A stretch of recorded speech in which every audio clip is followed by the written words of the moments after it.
this, isn't it? Right, Kevin, I'll give you the right picture.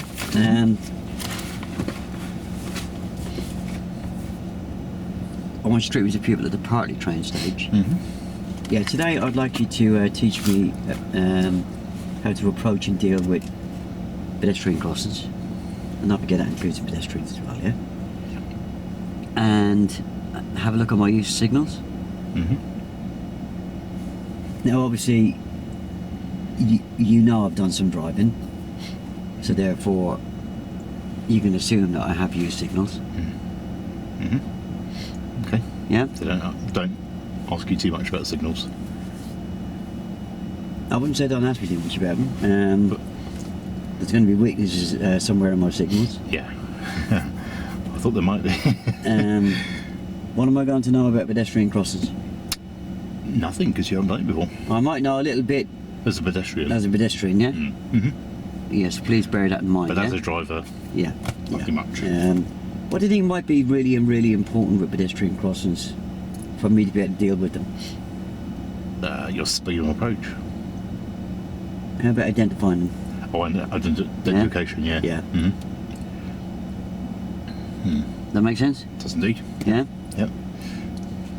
Yeah. So it'd be very important to get the education in on identification. Yeah. Okay. There'll be no good. There'll be no good asking me what you can see ahead, yeah. Because the answer's going to come back telegraph pole, lamp posts. No, educate you. Yeah. There's identify what it is, and Well. off we go. Yeah. Yeah. I need a little bit more information on that about how I identify. Yeah, I was obviously going to talk about it in the briefing, but that's forgotten about once you get out on the road. Exactly. I will highlight the differences between them. Yeah. So I would not go into too much detail about what the difference is between puffin and pelican when you're driving, identifying them, but I would in the briefing. I'll tell you about the differences there. I'm not really that interested in what different crossings are called.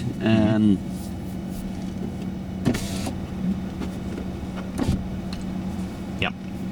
There's two main types of crossings. What are they? Controlled and uncontrolled. Yeah. That is the main thing I'm interested in. Yeah. Yeah. Yeah, there is a slight difference between a puffin and a pelican crossing. You know what that is? Yeah, the puffin's got the delay for the pedestrians. It's got the sensors checking the road's clear, so the pedestrians are cleared the crossing. Whereas the pelican hasn't. It's on a timed delay with the flashing amber phase. Yeah. The flashing amber is the big difference. Yeah. Yeah. Pelican crossings are being phased out, but there is still some around. I haven't seen one around Luton for a long time now, so I don't know if we have them around here. But they are still in the highway code. Yeah. So I will expect that to crop up now and again. If you don't bring it up, then I can bring it up as verbal testing. Okay. And say to you, I was reading the highway code last night and I've read about a flashing amber.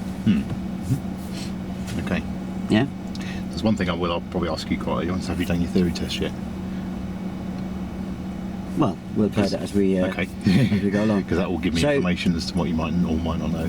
Yeah, don't count on that. Don't assume too much. Yeah, so are you okay with let it go into rolling? Yeah. Okay. Yeah, so That's a good drink. So I want to treat me to people at the partly train stage. I have had lessons with another instructor, but I've never met you before. You're filling in from my regular instructor, who's gone off playing golf today, yeah? Okay. Partly trained. He has got the same car as you, so I am familiar with the controls. He said today we were going to look at how I would approach pedestrian crossings and deal with pedestrian crossings and pedestrians. And he was going to have a look at my use of signals because he said they were a bit... Yeah. And I need to link signals with what you're doing in crossings as well, don't I? Okay, I'll hand over to you if you're okay with that. Is that right, Tony? What? I'm linking our signals with crossings too. Yeah, so we're looking the relevance between the two subjects. He said today we were going to talk about signals by indicator and by hand. Yeah?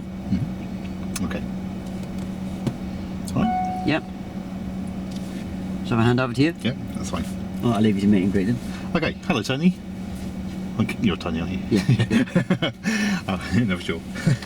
I'm Kevin, hi. Hello Kevin, how are you, right? Yes, thank you. Nice to meet you. How are you? Yeah, not too bad. Good. your normal instructor, he's playing golf today, I understand. All right for some. And he's asked me if I take you for your lesson today.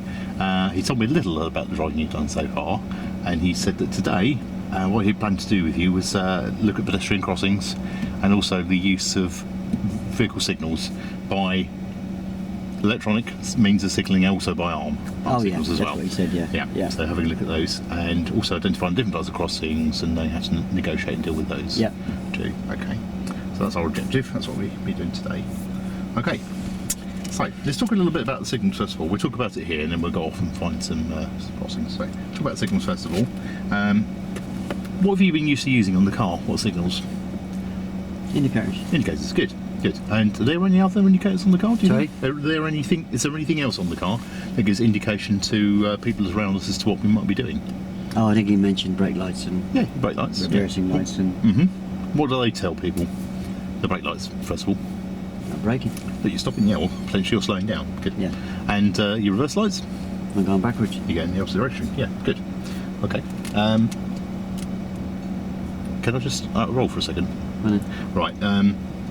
My old instructor used to talk about flashing headlights, sounding the horn because there's signals as well. Is that too much, or would you go there? You can probably cover that on the move rather than sit here. Yeah, it's wasting time, isn't it? This should be 2 minutes, shouldn't it? This, well, you're not going to get this brief out in 2 minutes. Yeah, there's quite a bit involved in this brief. Yeah. So the word picture was that I'd like you to instruct me on my use of signals by indicator and by arm. And by arm, yeah. Okay. Yeah. Okay. So, okay, good understanding with the signals that are available on the car. Good. Have you heard about using arm signals?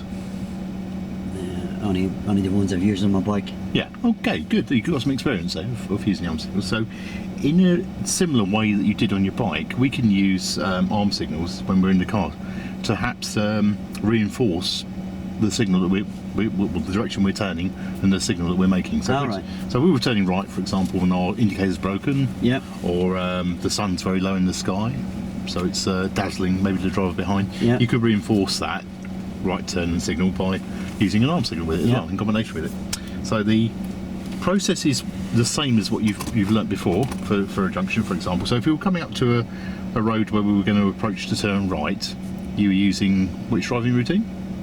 Sorry? Which driving routine were you using? MSM. Oh, MSM. MSM, yeah.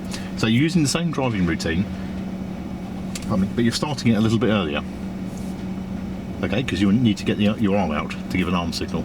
So as you're approaching, if you have a look at the pictures here, we're approaching to turn right for this junction here. We wouldn't signal too soon anyway because of the road here, and we would want to do an arm signal, say for the sake of this junction we're going to do an arm signal. So we would check our centre mirror on our right mirror, pop our electronic signal on, get the window down, put our arm out, and there's a way, there's a method of showing that you're turning right, is to hold your arm out, palm facing forward, hold it out for a count. How would you do this? Hold it out for a count of 3. Do you want to practice it now? Yeah. Yeah, okay. Right, so if you want to pop your window down. So all the way down. That's it, all the way down. Yeah, it could get painful and expensive if you don't. Okay. So we need to get that arm out in good time to get the hand back on the wheel to make the turn. Because if we don't get the hand back on the wheel in time to make the turn, what would the danger of that be? When we're turning right, for example, or left? I suppose I have a bit of trouble turning with one hand, wouldn't I? You would indeed, yeah. You haven't got full control with just the one hand, so we need to get that, the essential is to get that hand back in on the wheel again. Good. Alright, so we're making we're allowing a bit more time because we've got to get that arm out. Yeah, can I have a bit of practice on it? Yeah. What I would like you to do though is have a look over you in your mirror and over your shoulder as well. Have a look to the side of you before you get the arm out. I'll look over my shoulders and driving along the road, do I? You should glance to your shoulder, chin to your shoulder. Just look out the side window next to you to see what's. What, even when I'm driving along? Yeah, to see what's beside you before you get the arm out. Just the mirror. Okay. See that's the difference in helping talk to that. I'll have to check blind spot as well. Okay, so just look in your mirror before you get the arm out the window. So what would you be looking for? I don't know really. It could be a cyclist there, couldn't they? Coming out with you, the outside of you. But you wouldn't want to put your arm out in front of the cyclist. Oh no. Or a car overtaking. I've just spent a fortune on piano lessons, not much go over one hand. That's it. Yes. Yeah, you need to have both hands for that. Okay, so we're starting the routine a little bit earlier, so you can get your arm out, do your observations, get your arm out, and get Yeah, your hand can I back try in. it? Well, yep, we'll do that now. Okay, so we're coming up to the junction. Yeah. So you're checking your centre mirror, your right mirror, and popping your signal on, your electronic signal, and then you check your mirror, Yeah. and then put your arm out, palm facing forward. So you want to put your arm out there, Tony? That's it, palm facing forward, hand flat that way, palm facing forwards. That's it. I steer it on my knees, don't I? Hand on the wheel. Oh. Know that? Hands. So you're approaching your junction. Hands tentative on the wheel in normal drive position. Your hands steering position. That's it. And we're driving along. We're going to turn right up ahead. So we identify where our junction is. We're checking our centre mirror, our right mirror, applying our signal, electronic signal. You don't need to apply that down on the park, do you? No, we hypothetically we'll have applied that signal. Then we're going to look in our mirror again. Pop our hand out. Palm facing forward. Leave the left hand on the wheel. That's it. Palm facing forward. Up the other way. That's it. Leave it out for a count of 3. 1, 2, 3. Back in on the wheel again. Yeah. That's it. So you're in full control for when you make that turn. Okay. So that's the right turn. If you were turning left, you would still do your MSM routine as you would normally. So centre mirror, left mirror, and signal. But you'd need to check in that right hand mirror. Why is that? Oh, cyclist. Yeah. Good. Good. Well done. And you would do this a similar thing. You put your arm out with your palm facing forwards. But you would rotate palm facing forwards. I'll steer on my knees again, isn't it? Exactly the same again. Hand on the wheel. Keep your hand on the wheel. All right. That's it. Hands on the wheel. Yeah. We're driving along. We identify we're going to turn left up ahead. Centre left and left mirror and signal. Check the right mirror as well. Arm out the window. Palm facing forwards. That's it. Keep the left hand on the wheel. Palm facing forwards. Oh, That's it. And then we're going to rotate anti-clockwise. Other way. Other way. Tony. Other way. That's it. I never understand that Like clockwise. that. So you're going clockwise with your motion there. You need to go the opposite direction to that. Yeah, I use Direction of the travel of the car. I use a digital watch. That's Oh, in the same way the wheel goes. same way the wheels are going on the car. All right. That's it. That's it. And for a count of 3. All right. 1, 2, 3. Hand back in on the wheel again. Yep. Hands back on the wheel. 10 to 2. And then we can turn that corner. Okay. Yeah. Okay. And lastly, the next one is telling people that we're slowing down or stopping. Right. So again, we're driving along, hands on the wheel, 10 to 2. That's it. Keep your left hand on the wheel when you make the signal. And we're checking centre mirror first, see what's behind us. Then the right mirror. We're going to put a hand out the window, but we're going to keep a palm down this time. That's it, as you did before. Palm down. Tony, flip your hand over so the palm faces the floor. Oh, down. That's it. That's it. And we're just going to flap like a bird. That's it, just to tell people you're slowing down. All right. That's it. 1, 2, 3, and then back in. All right. Then back in on the wheel again. It's not just your wrist action; it's your whole arm. So My whole use arm. your whole arm from the right. shoulder. All right. For all of these signals, use movement from the shoulder. Yeah. That's it. That's it. Perfect. Lovely. And then 3 of those. Count to 3. 1, 2, 3. Bring it in now. Hand back in on the wheel. That's it. All right. Okay. Yeah. All right. Okay. If we get the opportunity, we'll do one of those while we're out driving. Okay. Yeah. For a little bit of practice. All right. Okay. Crossings. Crossings. Let's talk about the different types of crossings first of all. They got a puffing and a pelican crossing, light control crossings. Sorry, you've got light control crossings. Okay, of those light control crossings, you have a puffing crossing, a pelican, a toucan, and a pegasus. They're all different types of crossings that people can use. Pedestrians use puffing and pelican. A cyclist can use a toucan as well as pedestrians, and the pegasus crossing is for a horse as well as the pedestrians. Okay, probably not going to encounter any pegasus crossings locally. Might see some toucan crossings, and we'll definitely see some puffing and pelican crossings. So they're all light controlled. There's a stop line. The lights, a solid line, white line across the road, means you must stop if the lights are red. Okay. If there's anyone near the crossing, approaching the crossing, we need to make sure we're ready to stop, even if the lights aren't red. Okay. So if the lights have just changed from red, cycling through to amber and green, we need to make sure that we also stop for them if they step out on the road, or it looks like they're going to step out onto the road. Okay, so we're stopping behind the stop line. Alright. So coming up to the crossing, checking our centre mirror, coming off the gas, bringing our speed down. We're scanning the crossing, we're looking at not only the lights but also the pavements around, looking for potential pedestrians that might cross or might step out. Okay. And where we stop, if we're in moving traffic, is either side of the crossing. So if we're in slow moving traffic, and we have to make sure that we didn't block the crossing. And the other rule, which is a general rule for all crossings, is that we don't overtake on approach. Why would we not overtake on approach, do you think? What, 2 miles away or whatever? No, in this zigzag area. Why would we not? I didn't even notice them zigzag. Sorry, so we've got the zigzag lines here, and the rules around these that we must not park and we must not overtake within the area. So let's cover those in order then. So we don't park there because we would be an obstruction to the crossing, and we would be causing people to come out round us, potentially not seeing pedestrians. Pedestrians may not see the cars, so there's a risk associated there. So we wouldn't park there. Overtaking, similarly, we wouldn't overtake anything on approach to a crossing because, again, there could be somebody stepping out onto the crossing that we don't see because that car would mask our view. Yeah. Okay. So what would we be looking for as we go up to the crossing? Sorry? What would we be looking for as we go up to the crossing? Pedestrians. Pedestrians, yeah. Potentially walking towards the crossing. And if we have an island in the middle of the road, with light control crossings, if we have an island in the middle of the road, we treat it as one because we're on the same light phase, both sides of the road. Yep, so if there's the lights are red, you obey the lights, stop at the line. Yeah, but if there's a what we call a staggered pelican crossing, with an island, central island in the road, have you seen these? No. They cross the road and you walk down the centre of the road basically and then cross again. These have independent light phases. So this could be green, this could be red. Again, the same rule applies, obey the lights, be observant of pedestrians that might step out, stop if need be, but you're obeying the lights. So this is one crossing? This is 2 different crossings, 2 separate crossings. It's treated as 2. Got that, yeah. Yep. Right. Uncontrolled crossings. So these are called zebra crossings. Okay. You notice probably straight away the difference between the lines on the road. This had a stop line, whereas this has a give way line. Give way line. So there's no instruction with the lights here for you to stop.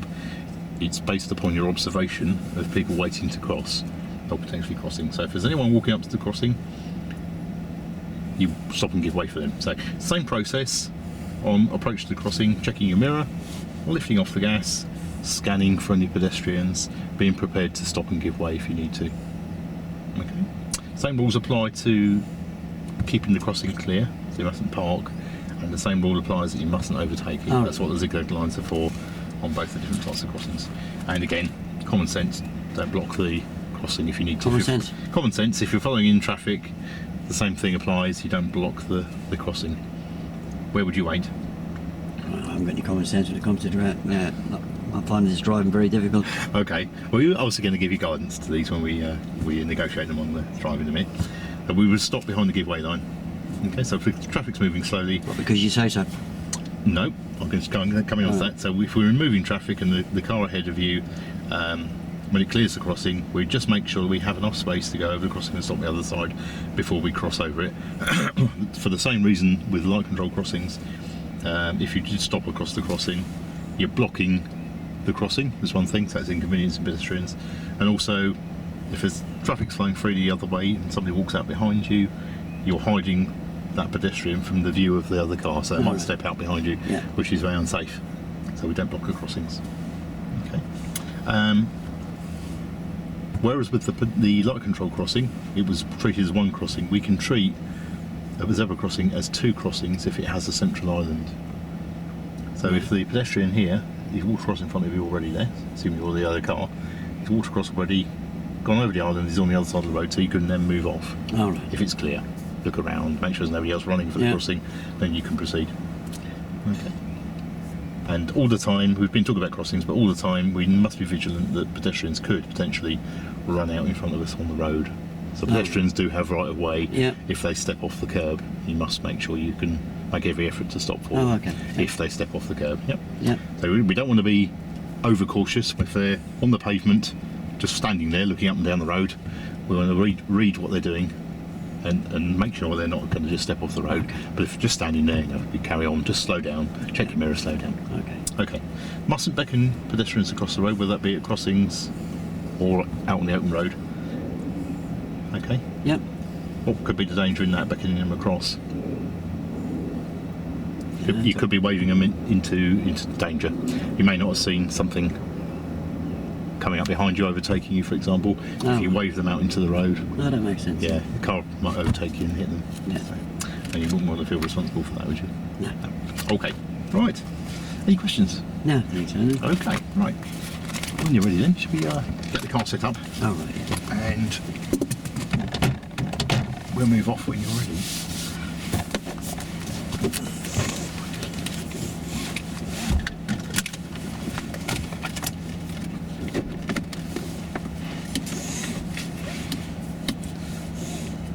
Yep. Okay, what can you see in your mirrors, Tony? I can see the headlining at the top. Mm-hmm.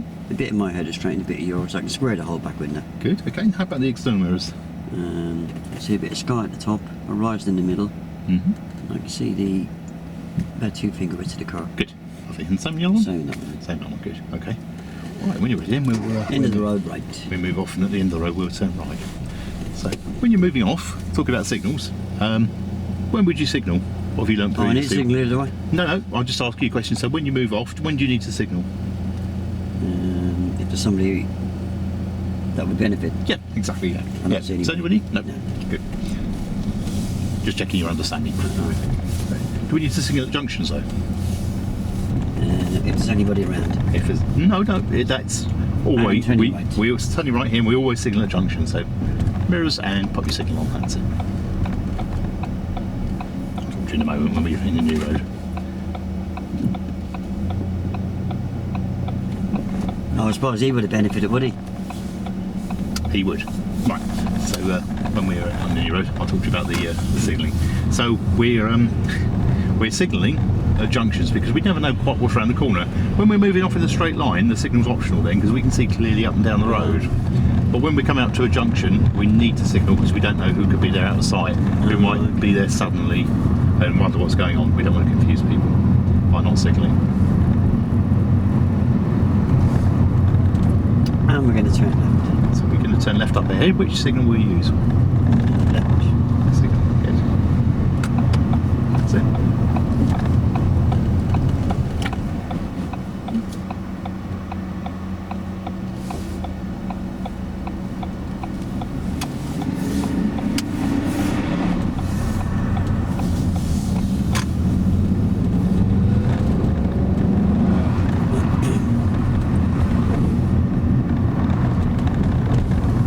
You had the instruction that you were coming out round. Do you think you would need to signal for that? To come out to people coming out round it? Or? Yeah, that's what we're doing now, isn't it? No, you don't need to. You don't need to. If you move out early enough, do your observations and move out early enough, the position of your car is giving people enough information around you. Okay, so we've got the car up ahead here, just checking your centre and your right mirror's car around. No need to signal. Don't signal, don't. Cross anywhere, doesn't it? Yeah, do. Yes. And we're going to turn right. And we go to turn right. They do. And very well done for easing off and giving way there. Now, Is that a signal? So he's flashed you. It's not a recognised signal, but we'll turn if it's safe. Have a good look around you first of all. Make sure it's for you.